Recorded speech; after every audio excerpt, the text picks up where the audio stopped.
Muraho neza bakunzi ba Kivara Media, ndabaramukije aho muri hose kandi ndabashimiye cyane kuba mwafashe umwanya wo kuba kumwe nanje muri iki kiganiro.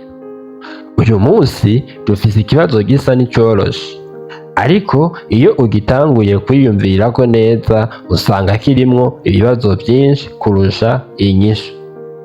Urupfu ni rubi? Iyo umuntu apfuye turarira, turababara, turavuga ngo yagiye kare. Rimwe na rimwe tukibaza tuti kubera iki yagiye? Ariko none urupfu ubwabwo nirwo rubi? Canke ikibi kiri mu buryo umuntu aba yabayemwo mu buzima bwiwe?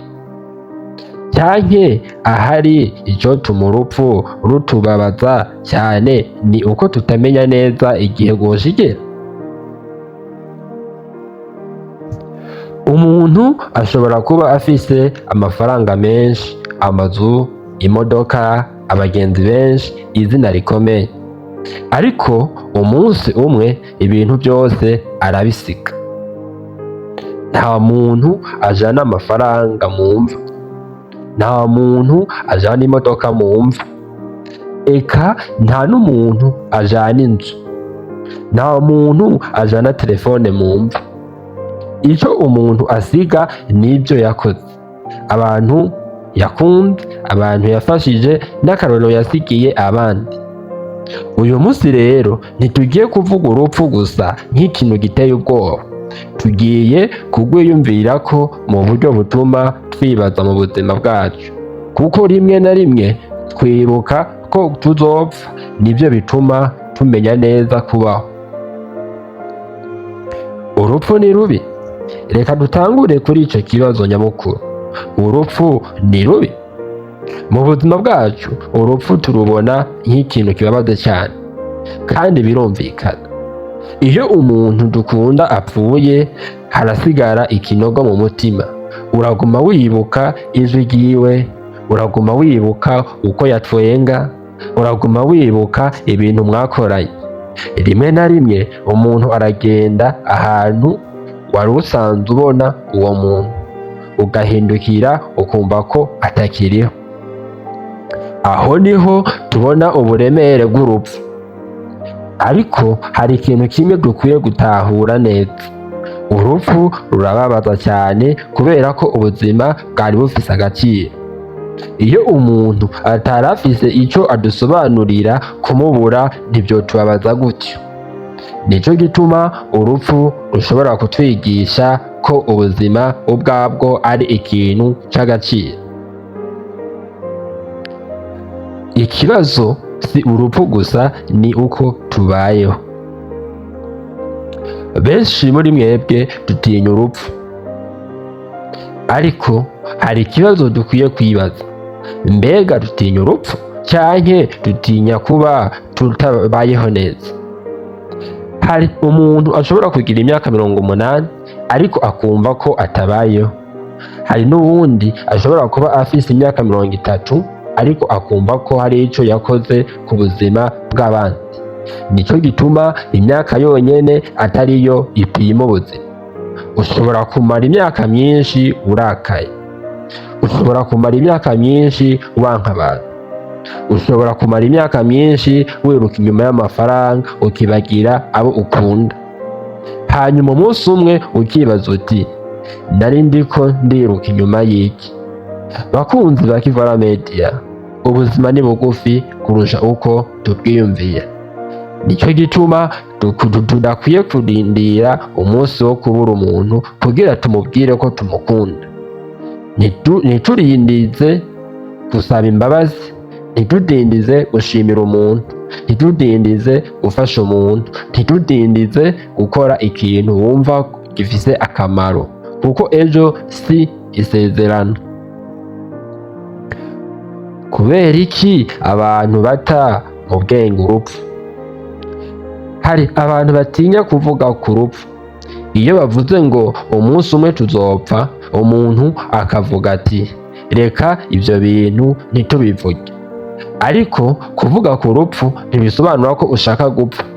ahubwo bisobanura gutuma wubaha ubuzima. Umuntu azi ko umwanya wiwe ufise iherezo arashobora gutangura kuwukoresha neza. Iyumvire umuntu azi ko afise umwanya muto wo gukora ikintu, ntapfushe ubusa uwo mwanya. Ariko tweho rimwe na rimwe tubaho nk'aho tuzobaho ibihe bidashira. Tuguma tuvuga ngo nzokora ejo, nzobwira umuntu ko ndamukunda ejo, nzotangura umushinga ejo, nzokosora ikosa ryanjye ejo, nzokwiyunga n'uwo muntu ejo. Ariko ikibazo ni iki? Ninde yakubwiye ko ejo uzoba ukiriho?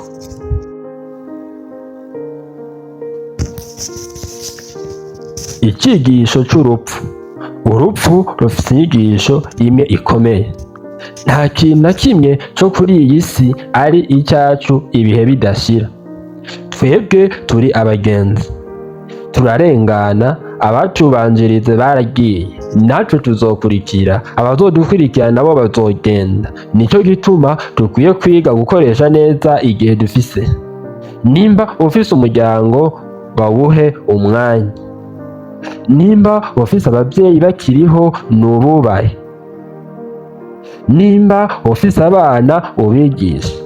Nimba ufise inshuti, zereke ko uzikunda. Nimba hari umuntu mwatandukanye kubera uburake, nimba bishoboka, shaka amahoro. Kuko hari ibintu umuntu yicuza cyane amaze kubura uwo yakunda, akavuga ati iyo nza kumubwira, iyo nza kumusaba imbabazi, iyo nza kumusura. Ariko icyo igihe kiba cyararenganye. Urupfu rutwibutsa agaciro k'umuntu. Hari igihe umuntu aba akiriho tukamufata nk'aho azokwama ahari. Umubyeyi tukamubona nk'uzokwama adufasha. Umugenzi tukamubona nk'uzokwama ahari. Umukunzi tukamubona nk'uzokwama ari kumwe natwe. Ariko ubuzima burahinduka. Nicyo gituma umuntu akiri kumwe natwe dukwiye kumukunda ubu, atari ugutegereza ejo. Niwabona umubyeyi wawe, umubwire ijambo ryiza. Niwabona umuntu yagufashije, mushimire. Niwabona umuntu ababaye, mumufashe. Niwabona umuntu yaguhemukiye ariko ugashobora kumubabarira, mubabarire. Kuko rimwe na rimwe umuntu ntabona agaciro k'ikintu gushika akibutse. None twokwimbuka urupfu gute? Kwibuka urupfu ntibisobanura kubaho ufise ubwoba buri munsi. Oya, ahubwo bisobanura kubaho ufise icyo ushaka gusiga. Ibaza uti, iyo nava muri iyi si uno munsi, ni iki abantu bazonyibukirako? Bazovuga ko wari umuntu w'umujinya? Cyangwa bazovuga ko wari umuntu w'urukundo? Bazovuga ko wafasha abandi? Cyangwa bazovuga ko wiyumvira wewe wenyine? Bazovuga ko wakoresheje ubuzima bwawe neza? Iki ni ikibazo umuntu wese akwiye kwibaza. Kuko rimwe na rimwe umuntu asiga umutungo munini ariko ntasiga urukundo. Ubundi asiga amazina menshi ariko ntasiga akarorero. Ubundi ntasiga amafaranga menshi ariko asiga abantu benshi bamwibuka kubera ineza yabakoreye. Icyo usigiye abantu si amafaranga gusa, ni ubuzima wababamwo imbere yabo. Ntubeho nk'umuntu wapfuye akiriho. Hari abantu bapfuye batari barapfa. Bameze nk'abazima ariko umutima wabo warazimye. Ntibagifise icyizere, ntibagifise indoto, ntibagishima, ntibagikunda, ntibagifasha abandi, ntibagifise icyo barondera. Bakunzi ba Kivura Media, ntimubeho mutyo. Naho woba uri kuraca mu ibihe bikomeye, ibuka ko ibihe bihinduka. Naho woba waraguye, urashobora guhaguruka. Naho woba warakoze amakosa, urashobora kwiga. Naho woba warababajwe, urashobora gusubira gukunda ubuzima. Kuba ukiri ubuzima bisobanura ko hakiri icyo ushobora guhindura. Icyo twokora tukiriho reka ndabe ibintu bike dukwiye gukora tukiriho. Kunda abantu bawe, ntukabafate nk'aho bazokwama bariho. Babarira, ntimureke uburake bwibe umwanya wanyu. Kora cyane, niba ufise indoto tangura ukore. Fasha abandi, naho woba udafise byinshi ushobora gutanga ijambo ryiza. Shima ubuzima, ntiwite ku byo udafise gusa, raba n'ibyo ufise. Wubahe umwanya, igihe ntigisubira inyuma. Ntukigere utegereza ko ibintu byose bitungana, tangira n'ibyo ufise ubu. Bwira abantu ko ubakunda, ntukabibike mu mutima gusa. Siga akarorero keza, abantu bazokwibuka ko wabafashije. Baho ubuzima bufise insiguro, ntubeho gusa kubera ko ukiriho.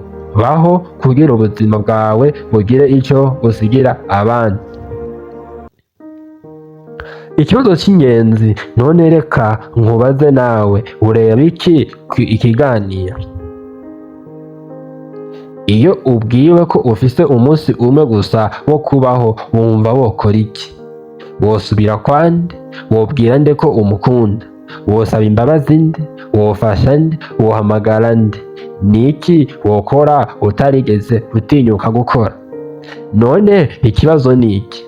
Kubera iki dutegereza kumenya ko hasigaye umunsi umwe kugira dutangure gukora ibyo bintu? Ntidukwiye kurindira uwo munsi, tugire icyo dukora uyu munsi. Bakunzi ba Kivora Media, urupfu ni ikintu tutoshobora guhunga, ariko ubuzima ni ikintu dufise mu minwe yacu muri aka kanya.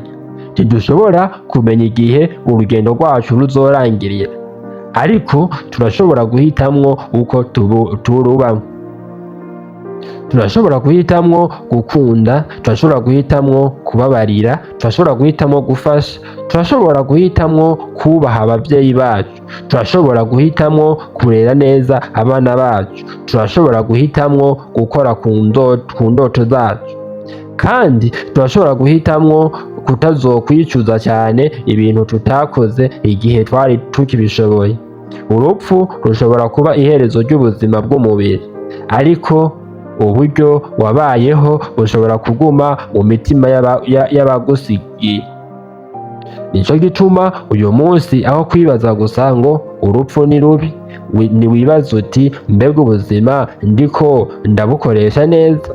Niwishure icyo kibazo n'umutima wawe wose. Nimba ikiganiro hari icyo cyagufashije, turagusabye ukande like, subscribe kuri Kivora Media, ugisangize n'abandi kugira nabo bumve izi nyigisho. Mwari kumwe na Venusta.